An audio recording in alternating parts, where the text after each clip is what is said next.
आज के कार्यक्रम में मंच पर उपस्थित महामहिम राज्यपाल हिमाचल प्रदेश और इसी गुरुकुल को जिन्होंने अपने विचारों से, कर्मों से, कर्तव्य से सींचा, ऐसे आचार्य देवव्रत जी,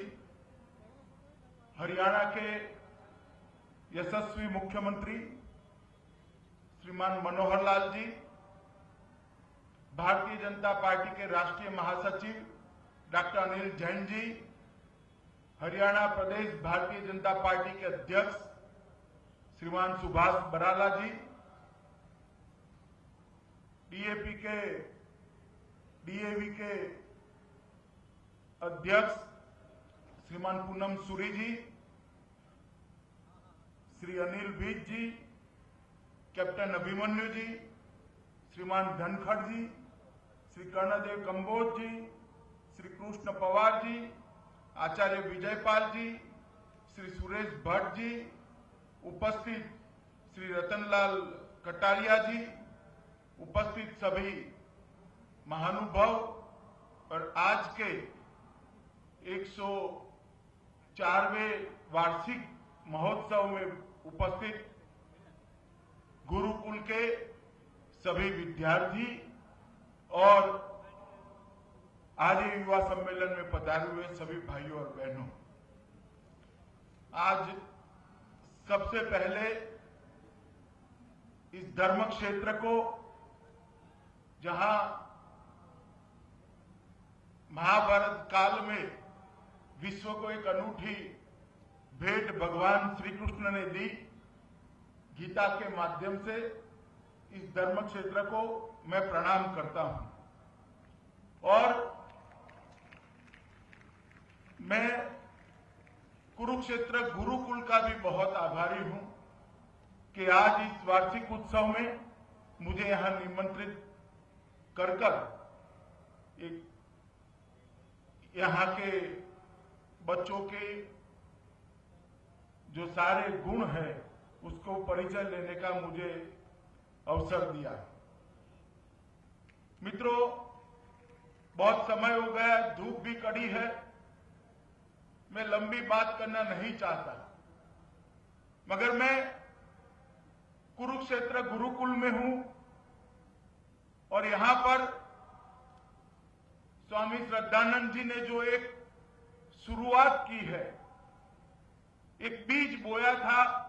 इसका एक विशाल वटवृक्ष जो मेरे सामने मुझे दिखाई पड़ता है, उस भूमि पर अगर मैं दयानंद सरस्वती जी की बात नहीं करता तो मैं मानता हूं कि मैं मेरे कर्तव्य से पीछे भागूंगा। मैं उसी धरती से आता हूं जहां स्वामी दयानंद जी ने जन्म लिया और ऋषि दयानंद ने जन्म भले गुजरात में लिया, उनकी कर्मस्थली यही पुराना पंजाब और उत्तर भारत का क्षेत्र रही। 19वीं शताब्दी में जब दुनिया के अंदर औद्योगिक क्रांति हो रही थी, कहीं मूढ़ीवाद, कहीं साम्यवाद, भौतिकता की परम सीमा की ओर दोनों विचारधाराएं आगे बढ़ रही थी, उसी समय ईश्वर निर्मित नियति ही थी कि भारत के अंदर अनेक जगह पे, अलग अलग प्रांतों में, अलग अलग भूखंड में, भारत में अनेक महात्माओं ने एक साथ जन्म लेकर हमारी आध्यात्मिक विरासत को फिर से एक बार ऊंचाई देने का काम किया। सदियों की गुलामी से हमारी आध्यात्मिक विरासत पर जिस प्रकार की धूल जमी थी, उसको उड़ाने का काम, उठाने का काम वो सभी ने किया। उसी सदी में रामकृष्ण परमहंस, स्वामी विवेकानंद, स्वामी रामतीर्थ, स्वामी ऋषि दयानंद, लोकमान्य तिलक, गांधी जी, अनेक प्रकार के लोगों ने मूल भारतीय संस्कृति की आत्मा को झंझोड़ने का काम, जागरूक करने का काम किया और उन सभी में ऋषि दयानंद ने जो किया वो मैं मानता हूं कि सर्वोपरि है, क्योंकि उन्होंने हिंदू धर्म के पुनरुद्धार के लिए, वेदों के पुनरुद्धार के लिए, एक सभी रूढ़ियों को, परंपराओं को, सालों की गुलामी के कारण हमारे ज्ञान के ओजस को जो जाखप लग गई थी, हमारे ज्ञान के ओजस पर एक धूमिल सी छाई हुई थी, उसको हटाने का काम ऋषि दयानंद ने किया। वेदों के सत्य को पुरातन काल में जो था उसी रूप में दुनिया के सामने रखने का आज संपूर्ण यश किसी को जाता है तो ऋषि दयानंद को जाता है। और ऋषि दयानंद ने ही न केवल आध्यात्मिक चेतना को जागरूक किया, उन्होंने इस बात को भी जागरूक किया, गुलाम की आध्यात्मिक चेतना का कोई महत्व नहीं होता, जब तक देश आजाद नहीं होता गुलामी को हम हटा नहीं देते, आध्यात्मिक चेतना का कोई महत्व नहीं। और उसी दयानंद के बताए रास्ते पर चले हुए कई लोगों ने देश की आजादी के लिए बहुत बड़ा काम किया। स्वामी श्रद्धानंद हो, चाहे अनेक प्रकार के शस्त्र के आधार पर आजादी मांगने वाले युवा हो या हिंसा के रास्ते पर आजादी मांगने वाले युवा, सभी को अगर ढूंढ के निकालोगे तो आर्य समाज में से निकलने वाले कई लोगों के मूल आर्य समाज में निकले। लाला लजपत राय हो, लोकमान्य तिलक हो, उन सबको जब गहराई से देखेंगे तो कहीं न कहीं आर्य समाज में से उन्होंने प्रेरणा प्राप्त की थी। मित्रों, आर्य समाज की स्थापना मैं मानता हूं कि हमारे आर्य धर्म के, हिंदू धर्म के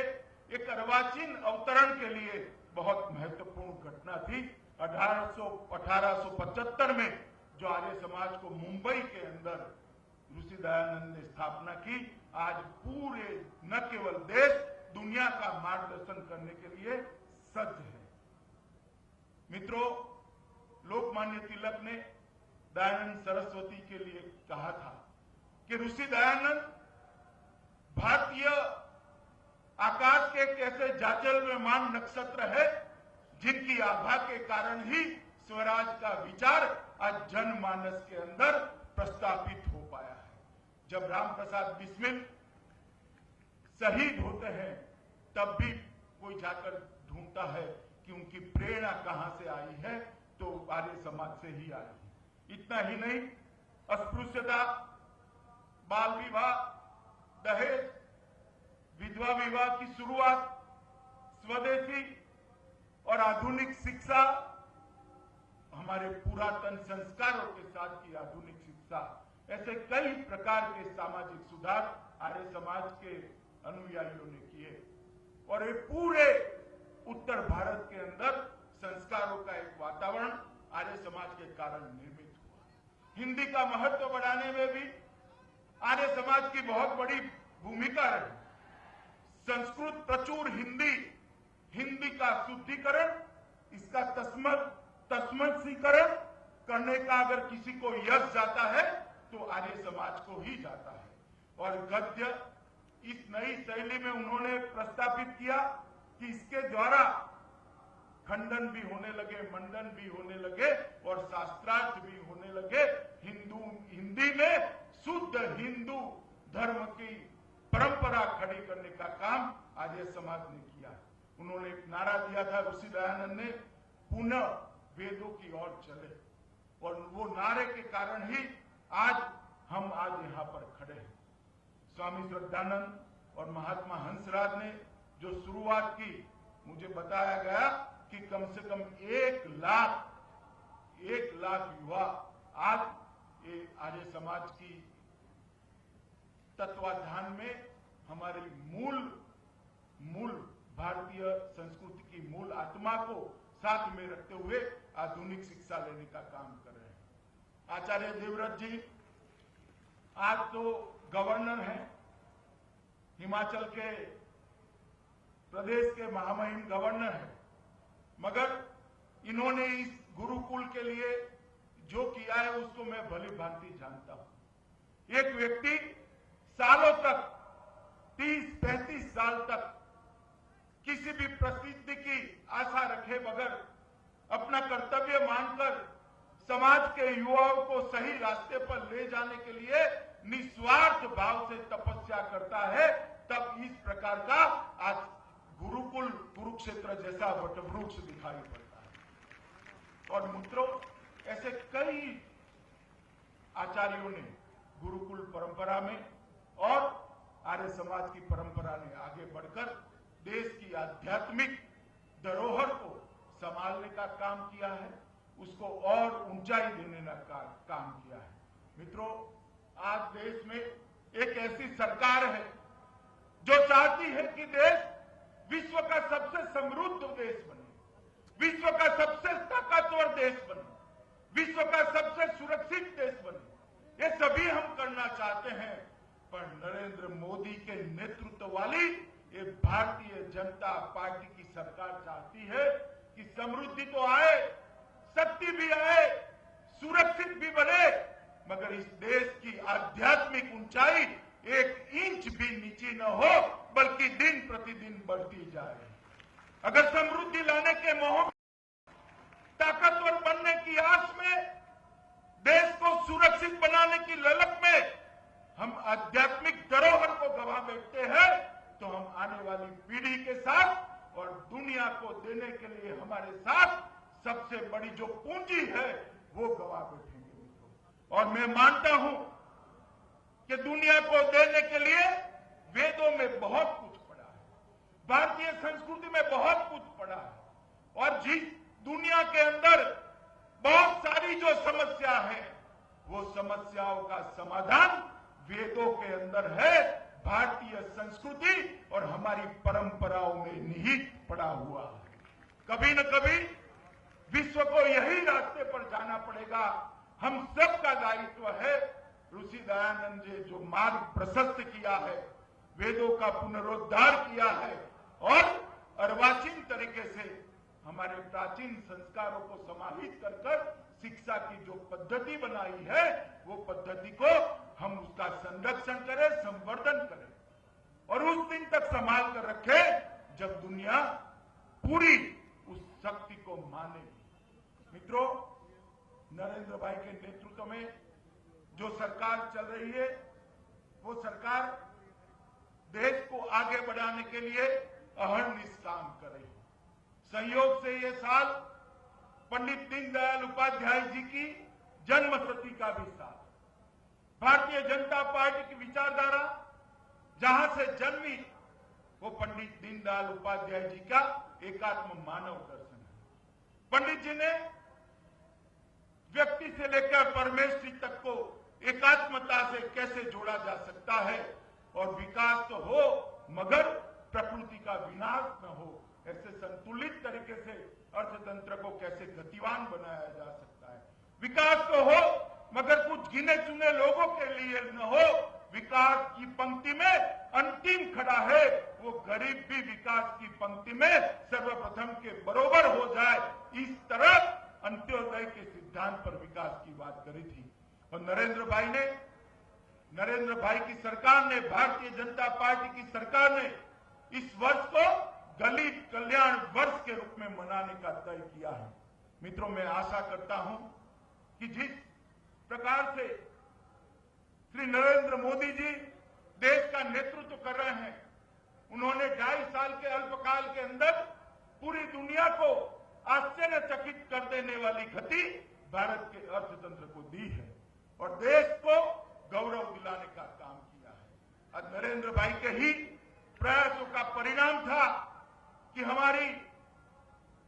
ऋषियों की और मुनियों की एक धरोहर थी योग, उसको आज पूरी दुनिया स्वीकार कर दवाई बगैर के जीवन का माध्यम मानने के लिए तैयार हो गई और पूरी दुनिया योग दिन मनाती है। नरेंद्र भाई है जो विदेश से कोई भी महानुभाव आता है, राजनीति आता है, तो उसको एक छोटी सी गीता देते हैं और संदेश देते हैं। गीता में ही दुनिया की सर्व समस्याओं का समाधान पड़ा हुआ है। मित्रों, मैं आज इस मंच से आर्य समाज के रास्ते पर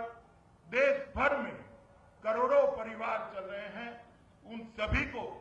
मैं कहना चाहता हूं कि भारतीय जनता पार्टी और भारतीय जनता पार्टी की सरकार आर्य समाज के विचार और आर्य समाज का जो काम चल रहा है इसका समर्थन करती है और तहे दिल से भारतीय जनता पार्टी मानती है कि आर्य समाज का रास्ता जो ऋषि दयानंद ने हमें बताया है वो रास्ते पर न केवल भारत का विश्व का कल्याण पड़ा हुआ है, उसी रास्ते पर हम कोई शंका रखे बगैर आगे चलते जाए और देश के साथ साथ विश्व कल्याण के रास्ते पर भी आगे बढ़े। मैं फिर से एक बार यहाँ पर कुरुक्षेत्र गुरुकुल ने मुझे आमंत्रित किया, इसके लिए उनका बहुत बहुत धन्यवाद करता हूँ। और मुझे आज सुबह ही मालूम पड़ा कि एक आर्ष विद्यालय भी यहाँ पर चलता है और इसमें 40 ब्रह्मचारी अध्ययन कर रहे हैं। मैं उन सभी ब्रह्मचारियों के चरणों में, इनके श्री चरणों में प्रणाम कर मेरी बात को समाप्त करता हूँ। वंदे मातरम।